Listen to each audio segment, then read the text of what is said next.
Listen closely, because what you're about to hear will shake your heart and keep you watching till the very end. Imagine a lonely billionaire CEO who had everything: mansions, power, cars, respect, but when the lights went out and the world grew quiet, he realized he had no one who truly cared for him, no family, no love, no child to call his own. Until one stormy night, when a fragile little voice tugged at his coat and whispered the words that would change his life forever. "I don't have a papa. Can you be my daddy forever?" If you want to know how a broken man and a desperate little girl turned their emptiness into the most unexpected family, stay with this story until the end, and don't forget to hit subscribe right now, because I promise you, every story we tell will keep you on the edge of your seat with emotions you never thought you'd feel. Begins with Alexander Knight, a 42-year-old CEO who was known in the boardrooms as a ruthless genius, but in private as a hollow man. He had inherited his father's empire of hotels and tech companies, but at the cost of his youth, and after his fiancée had left him a decade ago because she couldn't handle his obsession with work. He had built a fortress around his heart, convincing himself that love was weakness. Yet fate has a way of striking where we are weakest, and one cold evening, as Alexander walked out of his Manhattan tower after firing half a department in a single stroke, he heard a small sob under the rain near the steps, and when he looked down, he saw a little girl, no older than 6, clutching a stuffed rabbit with torn ears, her dress soaked, her eyes swollen from crying, and when he crouched to ask where her mother was, she shook her head and whispered the words that made his chest tighten for the first time in years. "I don't have a papa. Can you be my daddy forever?" At first, he froze, confused why a stranger's child would cling to him, and his instincts told him to walk away.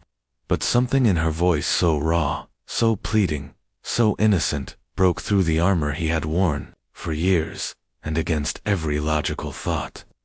He found himself lifting her in his arms, carrying her inside his limousine, and demanding his driver to find out who she was, only to discover that her mother had died of illness a week ago. Her relatives had abandoned her, and she had been wandering near the tower, hoping someone strong would notice her. Alexander, a man who trusted no one, now had to decide whether to leave her in the hands of cold authorities or take responsibility himself. And as the night unfolded, he made a choice that would turn into the most unpredictable journey of his life.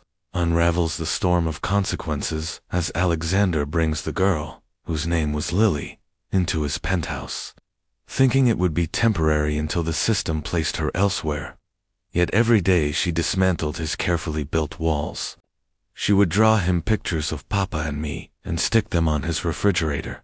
She would wait by the elevator every evening for him to come home.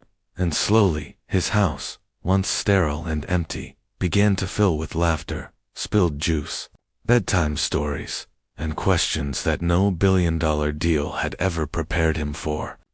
The board of directors started whispering that Alexander was distracted. The media began speculating about the mysterious child seen holding his hand.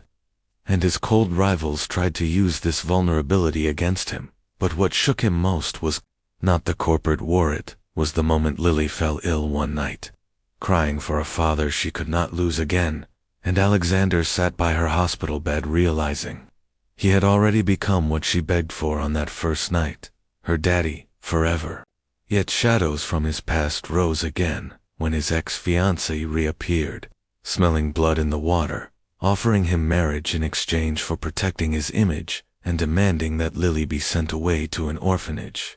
And Alexander stood at a crossroad where he had to choose between the ruthless empire he built and the fragile bond with a child who had given him back his soul.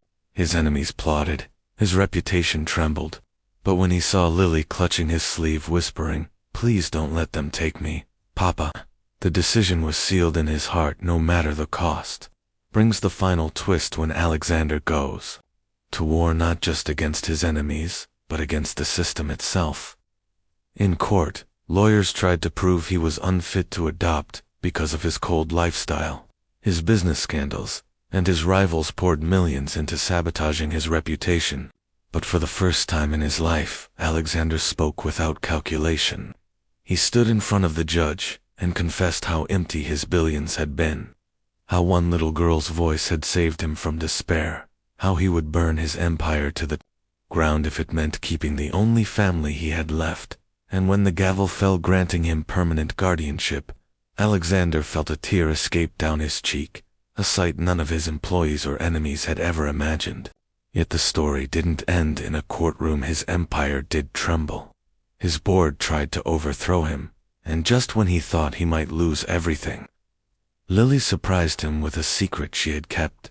Her mother, before dying, had left letters addressed to the man who chooses my daughter, entrusting whoever loved Lily to also inherit hidden stakes in a company that Alexander had once competed with. And with those letters, the tides turned, not because of money, but because the world saw Alexander Knight no longer as a cold CEO, but as a father who fought for love. The same media that once mocked him now celebrated him. The same rivals who tried to destroy him fell silent.